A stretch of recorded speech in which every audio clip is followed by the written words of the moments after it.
just starting or looking for fresh inspiration, the Elevate Box Club is designed just for you. As one of our club members, you'll receive a quarterly box packed with exclusive tools, patterns, and fabric to bring your projects to life. We host live classes every month, plus recorded lessons available anytime on our Sew Study University. Join us every Thursday at 10 a.m. for live inspiration on YouTube. We have a club for everyone. Choose from our ruler work club, our pattern only club, or the Elevate Box Club. Want it all? We also have a Get It All Club, combining ruler work and embroidery collections. Whatever your style and no matter your skill level, the Elevate Box Club is here to help elevate your creativity. We never stop learning together.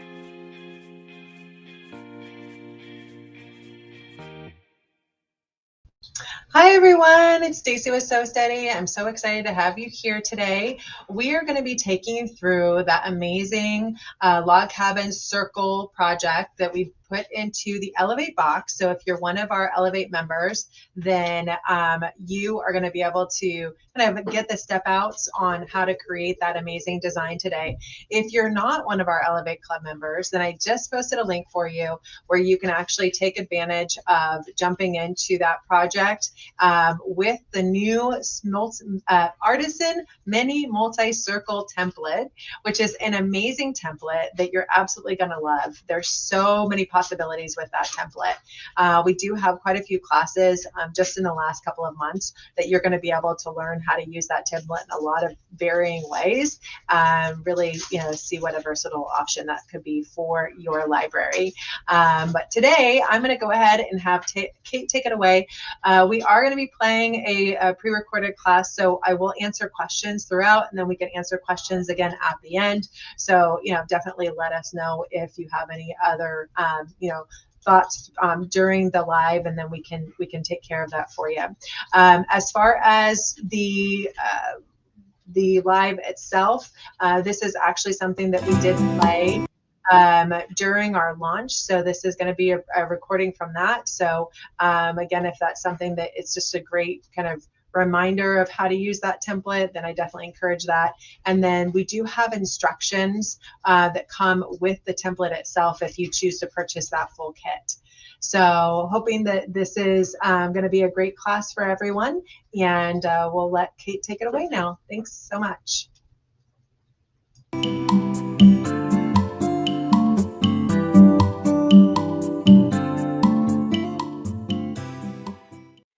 I just wanted to say hello. I got my log cabin in the background. That's a class that we're going to be adding to this collection as a bonus class. And you can see the log cabin is heavily featured in there. This is using the Westerly quarter and half square triangle and also the strip cutter. This particular one is king size. The pattern that I've developed will be queen size, and you can make it a king size by adding borders, which will be a little bit more freeing for people because this is about 3,000 pieces. So I made it a little more doable for people, but it's been a really fun project, and I'm really excited. I didn't have these designs when I quilted this, but I'm going to make another one. I'm definitely going to use some of those amazing designs that Stacy shared.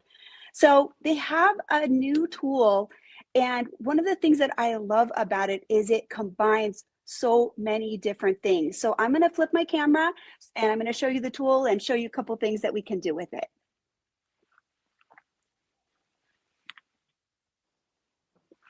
All right, so Stacy, can you let me know? Can you see pretty good? That looks amazing, Kate. Thank you. Okay, great. So got to have some light when we do all of these things. It's super important to make sure that you guys get a good view. I'll come in a little closer. So here is the tool itself. I'll bring it in a little bit closer, and I always like to put something behind it so you can see all the detail. Okay, so this is one of the Artisan style of templates where it's got the pin pivots down on the bottom. You can see all the numbers right here. It does have the thread slots, the pass through, so I can just lift the foot up a little bit and get in there. This inner circle pops out. One of the other things that I love about this ruler is I absolutely love the bump stop that you can have with the straight. So this would align right here on the seam, this edge and this edge. And then as the foot aligns right here, this is aligned with whatever the seam is or your ditch, whatever your straight line, the needle would follow this bump stop edge. So it makes it very, very easy to line up this template. And then you've got 2 different small circles, quarter and half. This is a 1-inch circle, which would require a bit more repositioning, but it's got some good markings on it. And then this heart can be used either as a standalone heart, a cute little small heart, or it can be used as a continuous border. It's got a couple of different markings. I can't show you everything that it can do because it's pretty amazing, but I'm going to go ahead and show you a few things. I went ahead and prepared the quilt sandwich, and I'm going to do maybe just one of these blocks and just give you some ideas for how I can manipulate that tool and get it to do what I want to do. So we'll definitely show the foot because we want you to see that. Now, I'm not going to sew too much in this lightest color. We're going to focus right on this. You could do it however you wanted to, but this is just what I'm going to do. I'm going to put a block here, and then I would put another one here, another one here. So then this border would essentially be separate and just aligned by itself. We're going to start off with this straight edge, and let me see if I can show you the markings that I'm going to use. So right there is a line through the center, and I'm going to line it up right on that on the 45. To make it easy, I'm going to use my crosshair square, and I'm going to mark that so that I have that 45 easily visible to a line. Okay, that's not included in our tool, but such a great important tool that we have. So I got it lined up right on my 5. Make sure that these cut across your block right on the corners. So a little fudging. It is a pre-printed panel. It's pretty accurate, but just adjust it a little bit if you need to. Okay, so I'm right through the corner. So I'm just going to mark that line like that. And I'll just go ahead and mark it in case I need it. Who knows, right? More marking is better sometimes. Okay, so let's start with that straight. Now my thread is pretty light colored. It's not really dark, but I still think that's going to make it visible for you to see. So when I line this up, I want to position the ruler first, right on this corner right here. And I'm going to use this, so it'll essentially be 3/4. It's 2 1/4-inch spacings right here, and the foot will add the 1 additional quarter. Okay, all right, so I'm going to line that right up on that. Let's make sure I'm aligned right on that 45, and then just get it right on the line. Once the ruler is in place, then I know where my foot goes. I'm going to put it right on the seam, always picking up my bobbin thread. And when I start sewing initially, I'm just going to start slowly so that I can put some tiny locking stitches right here, and I'll just sew right down to the other side.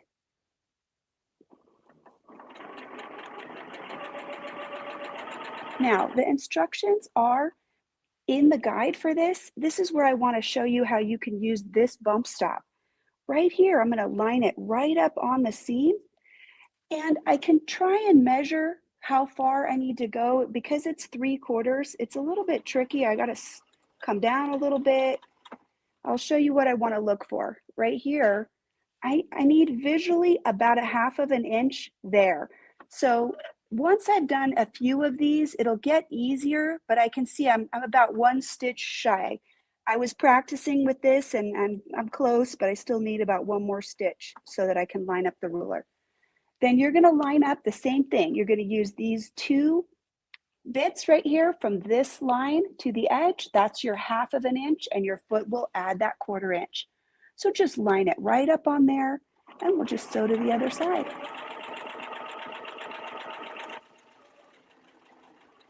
Okay.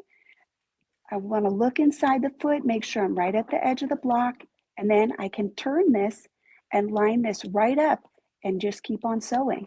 I love how easy that is to position. So again, I'm looking for this 1/2 inch and then the ruler foot. So I think I probably need about 1 more stitch. Nope, I need a couple more. Again, using that little bump stop really does make it easy to position that pretty quickly. I guess I'm not as good on the back side as I am on the front, huh? Okay, so we're aligned right on that line, the previous stitch line, and now I can sew right down to the edge of the block. So in the guide, it tells you, add this many lines. Remember that that is just a potential design for you. You should feel free to add as many lines as you want, vary the design up, do more of a circle, less of a circle. But this way I can show you just a few things that this can do. So let's double check. I need about 1 more stitch. Okay, and then I'm able to line that right up. Do you guys remember that if you miss it, if you're aligned a little bit too far, then align the ruler and stitch backwards, right? We always want to position and then the ruler tells us where we should go. Oh, you guys, darn it, I broke my thread. Real quick, let me get rethreaded. It'll just take a second.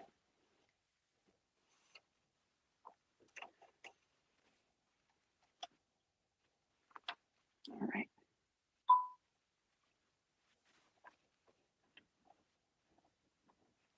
Okay, here we go. Thanks for your patience.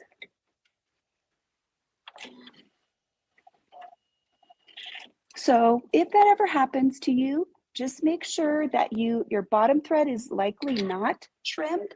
So I'm going to come back over here and make sure I can pull up that bobbin thread so that I can get a good start to my next line of stitching right there. Okay, so right there, I can see it's not trimmed, so I'm going to go ahead and cut it so that there won't be any loop. And I'll find there we go. That's my starting tail. So I'm just going to line right back up, try to get my needle right where I left off, and I'll do a couple of those tacking stitches right there to secure those stitches. Okay. All right, I'm right on my line. Make sure I do some small stitches at the beginning, and I can trim that little thread later on. Okay, now I have to move this down a little bit, so just line it up on your stitch line, and you'll go right down to that next side. Okay, so I've done a few lines. I can cut these threads because they were tacked off with some extra stitches there. Clean up my workspace so I don't have any threads lingering around. Now, the next thing I want to show you is I'm going to go ahead and start working with the circle that's going to come across. Now, this little slot right here at the top, it allows me to use these pin positions and create a circle just like our circles on quilts. So what I'll show you, I'll do it over here.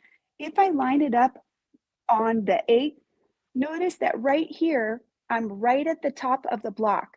So the 8-point position, if I put my pin right here, I should be able to line up so that my foot will be right there. So what I'm going to do is I'm going to use my straight edge and sew over to here and put the pin in, and then I'll show you how we get our foot right in there. So first I need a pin. All right, let's go ahead and put that in before we get ourselves too locked in. I think it's easier when the foot is a little further away to do that.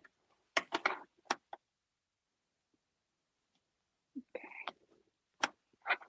So I like to go through the front first, make my little hole, and then see if I can line this up.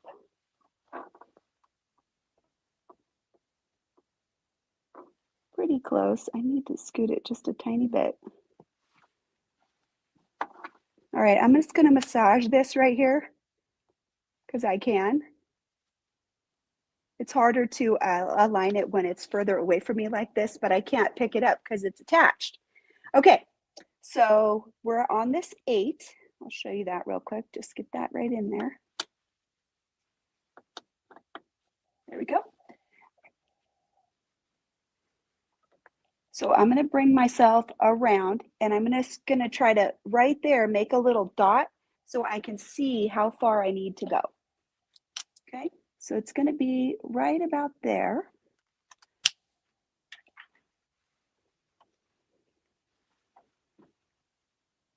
Again, using my handy alignment tool there, being able to stitch in the ditch so easy, looking right in the foot, and then coming right down so we can start our little circle. Okay, now to put this on, I'm going to lift this up and I can put a little extra pressure on the lever. And then I should be able to line this up right on 8. If I can't, I'm going to just turn this a tiny bit and come down a little further because it looks like I need a couple more stitches to get on the pin. Okay, perfect, right there. So rather than, trying to manipulate it this way, you can't go, just turn that, and that way you can make fine adjustments because you'll have more room in the direction that you need to go. Okay, now to sew this, I have to move this a little, give me some room, and I'm going to sew towards the channel. Okay, and it is a small amount, and so you'll be adjusting as you go. It's not complicated. It's pretty easy to make that adjustment. I do like that I can get a bunch of different sizes.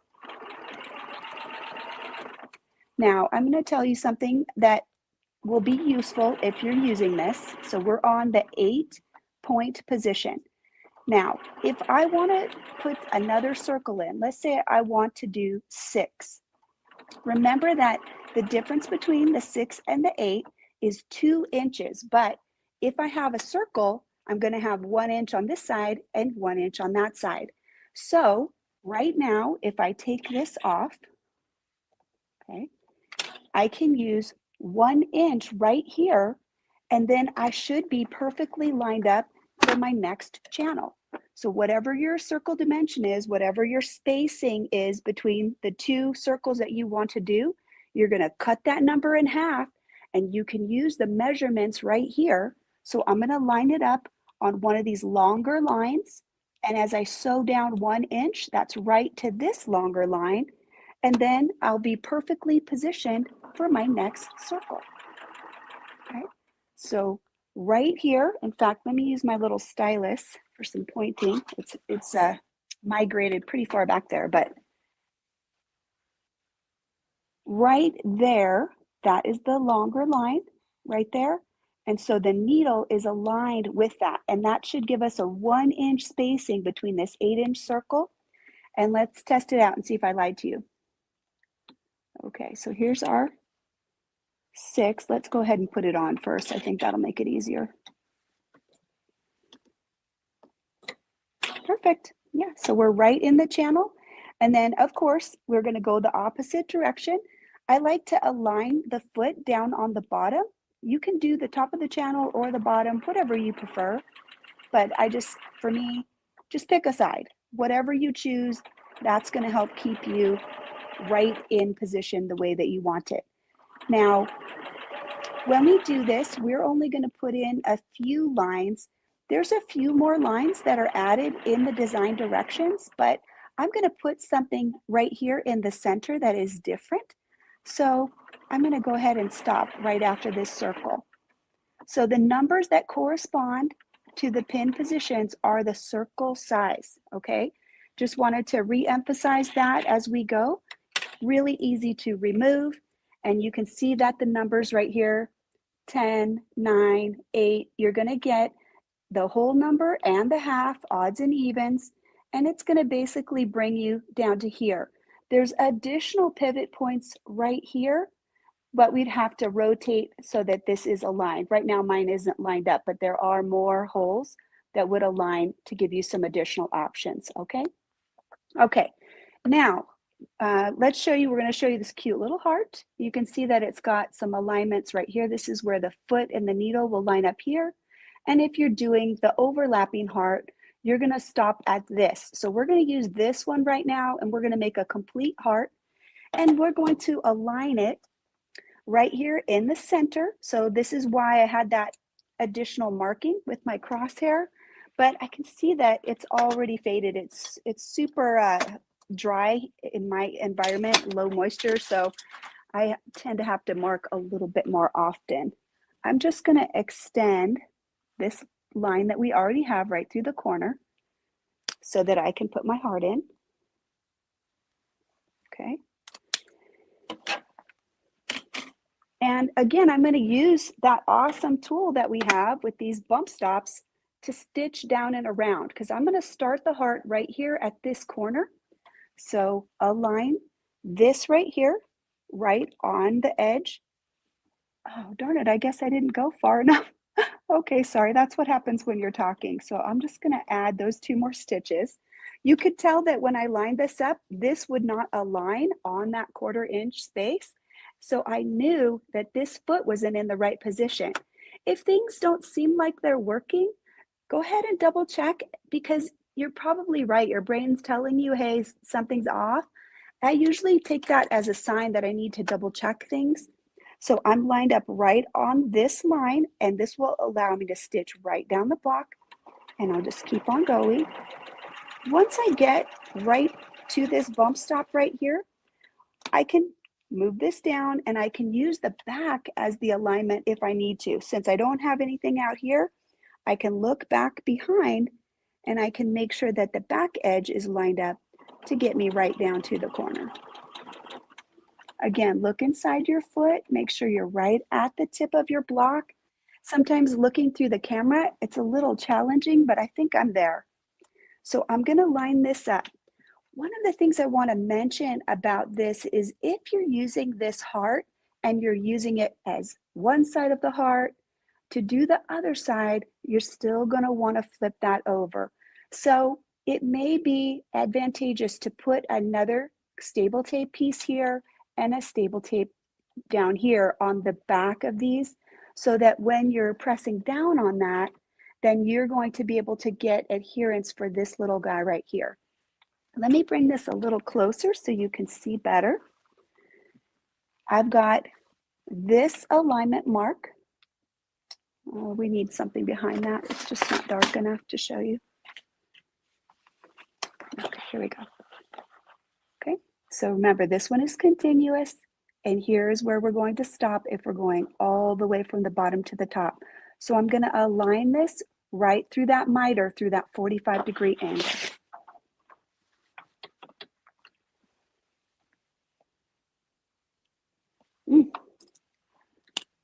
I don't know, my pen must not be working too good. I can't see very well. All right, there you go. Hopefully that'll be good enough. Here you can see that we don't want to stitch outside the block, so usually this part has to be within that 1/4 inch, and I can see that it isn't. So now that I turned it around, I'm going to go down to the corner a little better. Again, double checking. So you can see right there, if you check that space, that's a really great place for you to use your spacing gauge if you need to. So let me see if I can grab mine and double check that visibility there. Oh, you guys, I can't find it. What do I do with it? Here it is. Oh, okay, got it. So if you want to be super ultra precise, you could take your spacing gauge and tuck that in, and you're just checking the space right there. Once you've lined this up on the center, that way you're not going to stitch outside of the space that you want to be in. So here we go.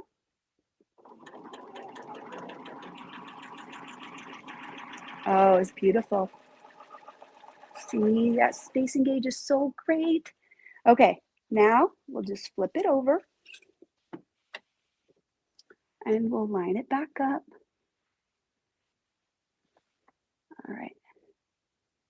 I should have extended my line down past the block because it's a little bit hard to align it down there.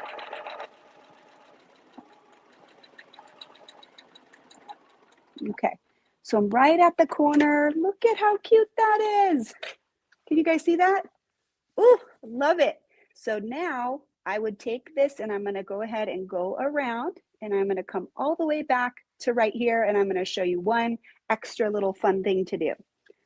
So ditching with this thing is so easy. I love it, right? It's really, really helpful. So I'm just getting down to the bottom all the way so that I can line right up and stitch right along. What I find is that if I try to stitch through the camera, I'm off always. And so I try to look over the camera as we're sewing.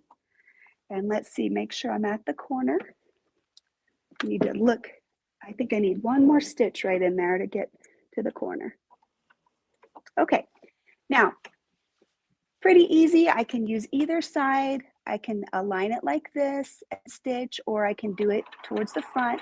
This lets me ditch the block and kind of close off all these channels and things like that, which I really love doing. My thread today is not behaving. So it is cotton, and cotton for me is always a problem because it's so dry here. Oh, sorry about that. I'm going to lower my tension. It's already really low. It's about 2.5 right now, but I think it needs to go down a little because it's still pulling that thread quite a bit. Well, I was going to mention that we had a couple of great questions come in. Yeah, let's go ahead. One person was asking, do you have to have the feed dogs down when you're doing ruler work? And I love that they asked that question because, you know, we've been doing that for so long that sometimes we forget some of those basic things, right? You know, that is a good question, Stacy. And I'm going to tell you that I like to try to say yes to people, right? Unless there is a safety or it just won't work, or it's, you know, really going to create a problem, I like to say yes. For that question, I do want to tell people that the feed dogs are designed to move your quilt forward. So if I want to go that way or towards me, then the feed dogs are going to be working against me. So you can do it, but I don't think it always is helping you. I encourage people to try without them, because if you start without them and you improve that skill, you're going to be more powerful and more versatile and have the skills that you want going into the future. So I'm not going to say no, but I do discourage that if you know you really want to get in the nitty gritty. I don't think it helps you make your stitches any more even. And because the feed dogs come up, they grip the sandwich and then they're pulling, and you may be wanting to go some other direction. So I do really encourage people, you know, to start with them down. You'll see that I've got my glider on too. And if you're using the free motion glider, the white one, you definitely would not want to have your feed dogs up because they would bite into the glider and potentially damage it. It's not really an issue with this green one because this one has a large opening, so the feed dogs possibly could be up. But again, I'm going to really recommend that people give it a shot with the feed dogs in the down position. Excellent. Now, are you ready to go, or do you want me to show them the special offer we've got going on the class kit today? Yeah, go ahead. I'll get reset. I've got to tie this thread off, so that'll let me do that, and then we'll catch back up. All right, so on my screen here, what we have is we've got our brand new circle kit. We pulled that out of the box, and so this is the one we're going to be giving away next, but this is included in your embroidery box kit. So someone asked earlier, they maybe weren't on our live that we had a couple, I guess about a month ago, where we showed off our new subscription club. So I'm going to first show that off, and then I'm going to head over to that quilt class kit. So the subscription club we offer, we have 4 different options for our customers. You can join our ruler club only and get a quarterly box with education all month long for every single month. And that quarterly box is designed to bring that education to life. So all of the classes that we're hosting, you're going to have. I'm going to pause this for a second, because I saw that we were talking about something you didn't need to know about right now. All right, we'll get back to kind of finishing talking about this class.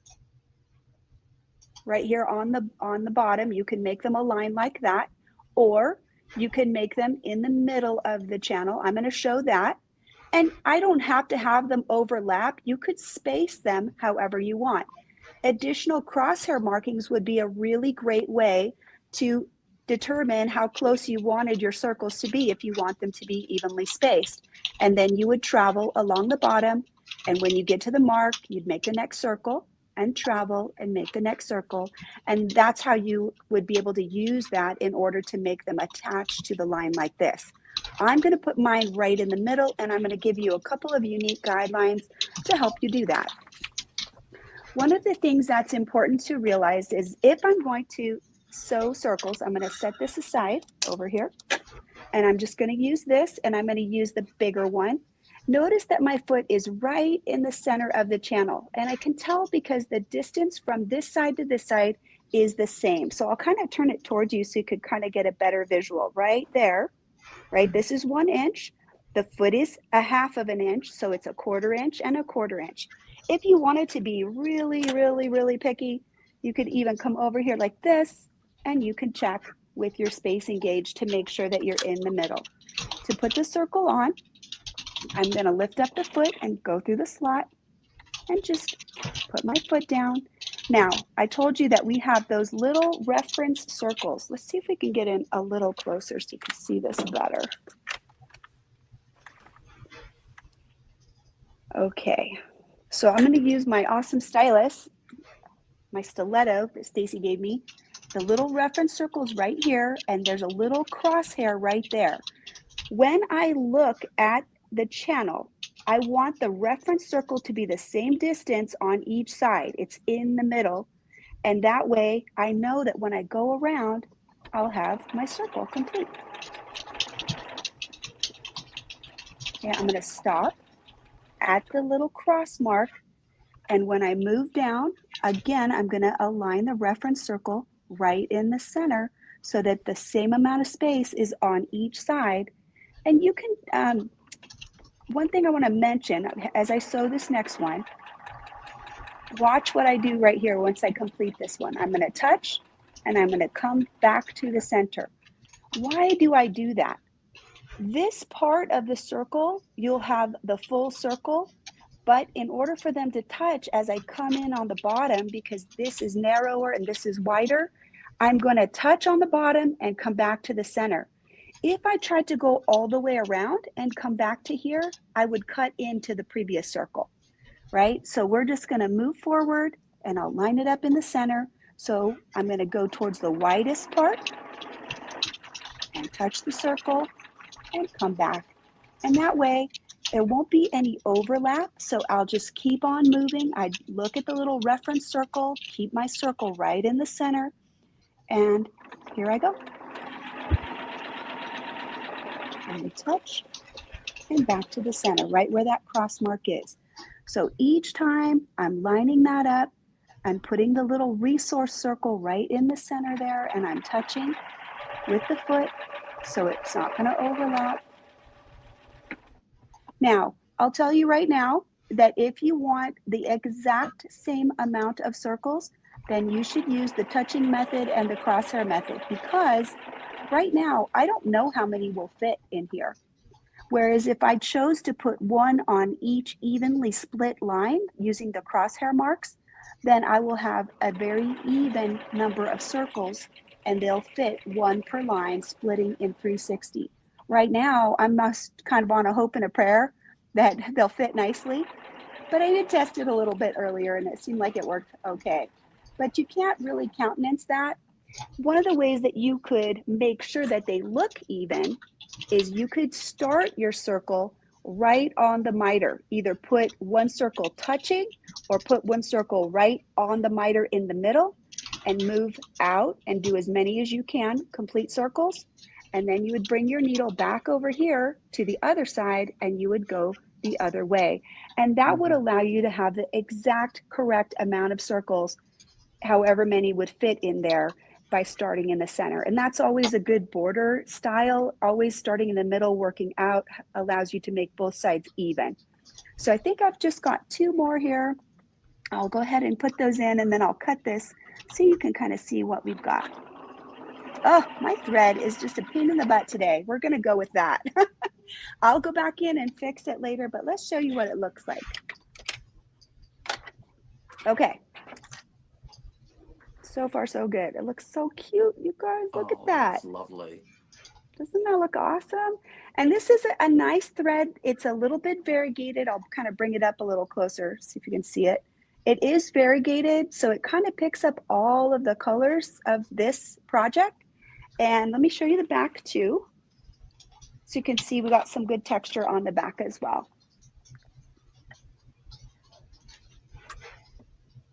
All right, you could definitely see the texture. Now I have this double batted because I think it shows better on camera, so you could really see that we have good firm texture and we have good stitches. But what a fun design. So whoever came up with that, I give them big props. I think it looks awesome. And again, you can use those tools and vary it up any way that you like. Put, you know, a different spin effects here, put some detail in here. Here's just some play that I did when I was practicing the design, just so you can see some ideas that you might want to add in if you have some free motion fancy, right? So we did the circles all the way across. I split this with the crosshair and just did a little scallop, and then I just echoed it on the inside. Here's the heart with a little fill. I did something here, and then I was thinking I would do, you know, some circles and then maybe like a little scallop right here. So you can always add in. This is such a great bones framework to do whatever you want. Please feel inspired and make the designs your own.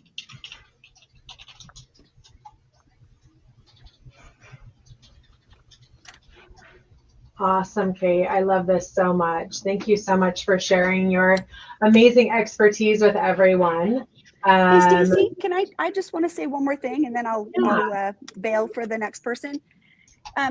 You know, I think a lot of people don't have any understanding of how much work and effort and teamsmanship that goes into putting a program like this together.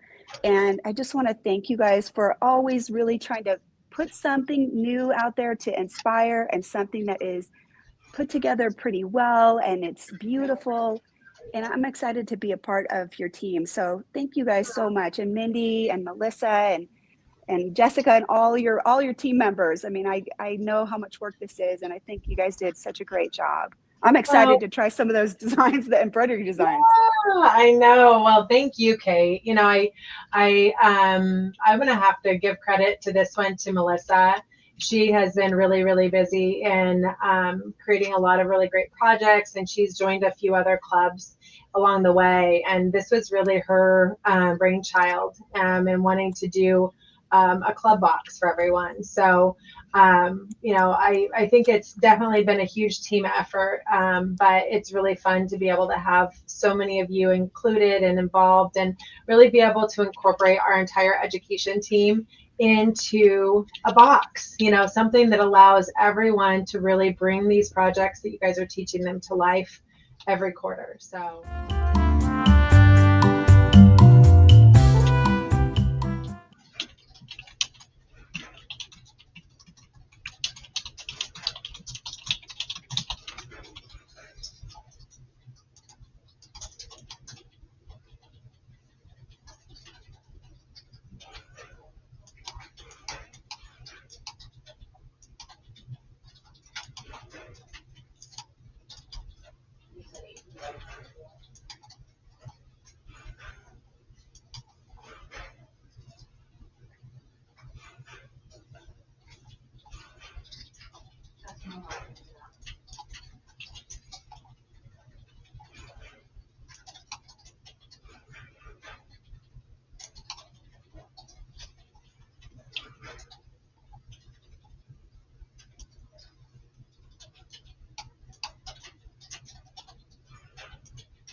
You know what the right order number?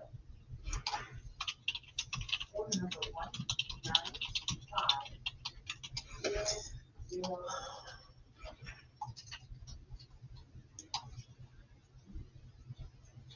0.